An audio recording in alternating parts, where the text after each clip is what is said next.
ఉన్నాడో లేడో తెలియదు దేవుడు, కాని ఉన్నన్నాళ్ళు వెతుకుతూ ఉంటాడు జీవుడు. ఎవరన్నారో తెలియదు గాని ఆనాడు మానవ సేవే మాధవ సేవని ఓ మహనీయుడు. దేవుడంటే సాయమేరా తమ్ముడు, ఆ దేవుడే ఇది చెప్పిన ఎవ్వడు నమ్మడు. దేవుడంటే సాయమేరా తమ్ముడు, ఆ దేవుడే ఇది చెప్పిన ఎవ్వడు నమ్మడు. ఉన్నాడో లేడో తెలియదు దేవుడు, కాని ఉన్నన్నాళ్ళు వెతుకుతూ ఉంటాడు జీవుడు.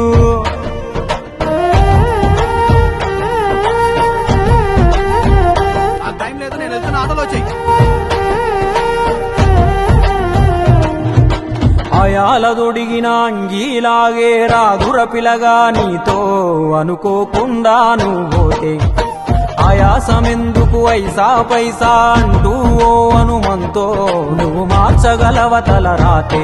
నీ ఎదుటి వాడి కన్నీళ్లు తుడువగా చేయి రాదు నీకు, నీకెదురయ్యేటి అవరోధ సంద్రమును ఎవడు దాటిస్తాడు. నీ కళ్ళ ముందు జరిగేటి ఘోరమును ఆపతెగువలేదు, నీ వాళ్ళు కూడా స్థానములుంటే ఆడ ఎవడు రాడు. సూర్యుడు విసుగే లేకుండా వెలుగుతో సాయం చేస్తాడు, చంద్రుడు తిరిగే మడగడుగా చలువను రోజు పంచుతాడు. కనుకే వేల ఏళ్లుగా వాళ్ళ స్థానము గగన తలముపైనే. సాయం అంటే దేవుడేరా తమ్ముడు, ఆ దేవుడే దిగి వచ్చిన ఎవ్వడు నమ్మడు.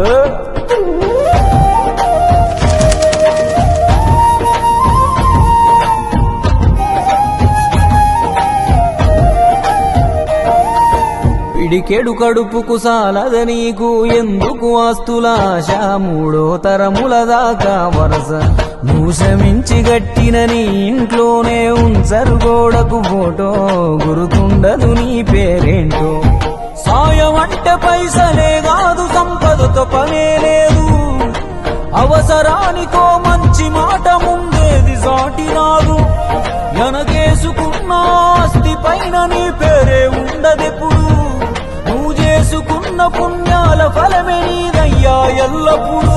నీకు ఎరుకే లేకున్నా మళ్ళీ కలవని వాళ్ళైనా ఆపదలోన మనిషుంటే దాపుగా నిలవాలిర కన్నా.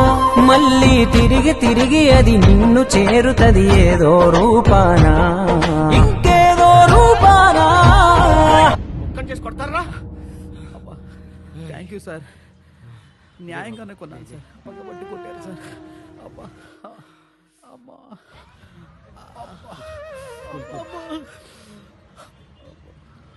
నన్ను కొడతంటే అందరు సినిమా చూసినట్టు చూసి వెళ్ళిపోతున్నారు సార్, మీకు మాత్రం నన్ను కాపాడాలని ఎందుకు అనిపించింది సార్?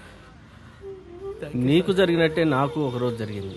అందరూ సినిమా చూస్తున్నట్టు చూసి వెళ్ళిపోయారు, ఒక పెద్ద ఆయన మాత్రం వచ్చి నన్ను కాపాడాడు.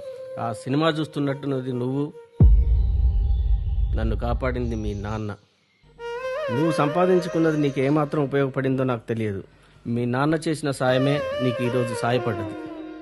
దేవుడంటే సాయమేరా తమ్ముడు, ఆ దేవుడే ఇది చెప్పిన ఎవ్వడు నమ్మడు. దేవుడంటే సాయమేరా తమ్ముడు, ఆ దేవుడే ఇది చెప్పిన ఎవ్వడు నమ్మడు. చెట్టు సాయం చేస్తుంది వాయువునిచ్చి, మట్టి సాయం చేస్తుంది జీవనమిచ్చి, నీరు సాయం చేస్తుంది దాహం తీర్చి, నిప్పు సాయం చేస్తుంది ఆకలి తీర్చి, నింగి కూడా సాయం చేస్తుంది గొడుగై కాచి. పంచభూతాలన్నిటికీ పంచేగుణమే ఉంది, మరి మనిషికి కొంచెం కూడా లేకుంటే ఎట్లా? ఎదుటి వాళ్లకు చేసే సాయం మన ఇంటి గూటిలో పెంచుకునే పక్షి లెక్క, మనం ఎటగిరేసినా తిరిగి మళ్ళా మన ఇంటికే వస్తుంది. అందులోనూ మన దేశంలో ఏ పన్నులు పర్మిషన్లు అక్కర్లేని సుఖమైన పని సాయం ఒక్కటే. ఇంకా ముద్దుగా అర్థమయ్యేటట్టు చెప్పాలంటే మనం చిన్నగున్నప్పుడు బలపానికి చింతకాయ అనుకున్నట్టే, మనం గింత ఇస్తే దేవుడింత కలిపి మనకు శానా ఇస్తాడు. అందుకే పొద్దున లేచిన దగ్గర నుండి మళ్ళీ నిద్రపోయేదాకా చిన్నదో పెద్దదో ఏదో ఒక సాయం చేద్దాం. అదొక్కటే రేపు మనకు మన ముందోళ్లకు ఖచ్చితంగా ఉపయోగపడే